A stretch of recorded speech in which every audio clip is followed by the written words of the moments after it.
Nous sommes en 2004, une nuit de printemps, quand Jonathan Coulon est porté disparu.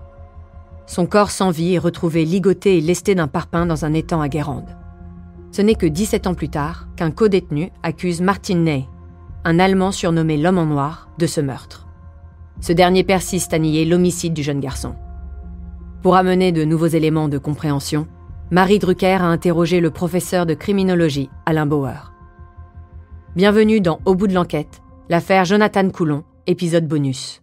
Cher Alain, professeur de criminologie, j'avais besoin de vos lumières d'experts pour éclairer cet épisode bonus d'Au bout de l'enquête. Bonjour Marie, c'est toujours un plaisir de pouvoir expliciter, rendre clair, transparent ce que sont les outils de la criminologie et donc la manière dont les enquêtes sont menées.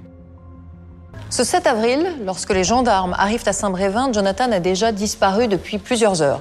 Et la scène de crime, c'est-à-dire la chambre où il dormait, a été piétinée et dérangée par les responsables de la colonie de vacances. Alain, est-ce possible de totalement préserver une scène de crime ? C'est possible, mais ce n'est pas un réflexe naturel. D'abord, ça dépend s'il y a encore une victime présente ou pas, si on peut la sauver ou pas. Et donc, ce sont des injonctions contradictoires. Les services d'enquête, on leur explique qu'il faut surtout préserver la scène de crime. Les services de secours, on leur dit qu'il faut surtout sauver les victimes. Et donc, évidemment, ça se fait soit au détriment de l'un, soit au détriment de l'autre. Et je suis sûre que vous avez un exemple en tête. Oui, dans l'affaire de Chevaline, par exemple, où plusieurs membres d'une même famille ont été assassinés dans leur voiture, les gendarmes, très scrupuleusement, ont préservé la scène de crime, avant de découvrir 8 heures plus tard qu'une fillette cachée sous les jambes de sa mère, qui, elle, avait été assassinée, était toujours en vie et présente. Donc il y a toujours une très grande difficulté, mais on sent bien que dans tous les cas, on peut être critiqué pour être intervenu trop vite au risque de saccager la scène de crime, ou pas assez vite au risque de n'avoir pas sauvé une victime. Cette fois, les enquêteurs pensent détenir un indice qui va leur permettre de confondre le prédateur allemand. Alain, on voit ici que c'est la confidence d'un codétenu qui permet ce rebondissement. Est-ce que ça arrive souvent ? Oui, car les codétenus essayent toujours d'améliorer leur situation. Ils essayent d'échanger des informations contre une amélioration. Ils font du troc. Alors évidemment, ça amène à inventer beaucoup de choses, parfois à dire des éléments qui sont véritables. Et les autorités judiciaires sont toujours d'une immense prudence quant à l'intégration de ces éléments dans le processus de l'enquête. Récemment, à la prison de Saint-Quentin-Fallavier, un des codétenus Nordal-Lelandais est venu faire des révélations. Il a indiqué que Nordal-Lelandais lui aurait donné des éléments plus précis sur les conditions de la mort de la petite Maëlys ou de l'assassinat du caporal Arthur Noyer. Mais le témoignage d'un détenu a-t-il la même valeur que celui d'un témoin lambda ? Tous les témoignages ont la même valeur.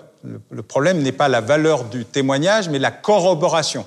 En fait, il y a une règle en droit romain qui veut que témoignage unique, témoignage nul. Testus unus, testus nullus. Et donc, tout le principe du témoignage, c'est de toujours vérifier et d'en avoir plusieurs. Comme les journalistes, ils essayent toujours de confirmer leur source par une autre source. En matière d'enquête judiciaire, un témoignage doit toujours être corroboré par un autre. Merci Alain de nous avoir aidé à mieux comprendre les dessous de cette affaire. Je vous donne rendez-vous bientôt pour un nouvel épisode bonus d'Au bout de l'enquête. Oui Marie, merci et à très bientôt. Vous venez d'écouter l'épisode bonus d'Au bout de l'enquête consacré à l'affaire Jonathan Coulon. Si vous avez aimé ce podcast, vous pouvez vous abonner sur votre plateforme de podcast préférée et suivre Initial Studio sur les réseaux sociaux. Au bout de l'enquête est un podcast coproduit par Initial Studio, Enibas Productions et France Télévisions, adapté de l'émission audiovisuelle éponyme produite par Enibas Productions et France Télévisions. Vous pouvez retrouver l'émission Au bout de l'enquête sur France 2 ou en replay sur France.tv. Production exécutive du podcast, Initial Studio. Production éditoriale, Sarah Koskiewicz, Astrid Verdun, assistée de Marie Agassan. Montage, Victor Benamou et Mona Delahaye. Avec la voix de Julie Drey.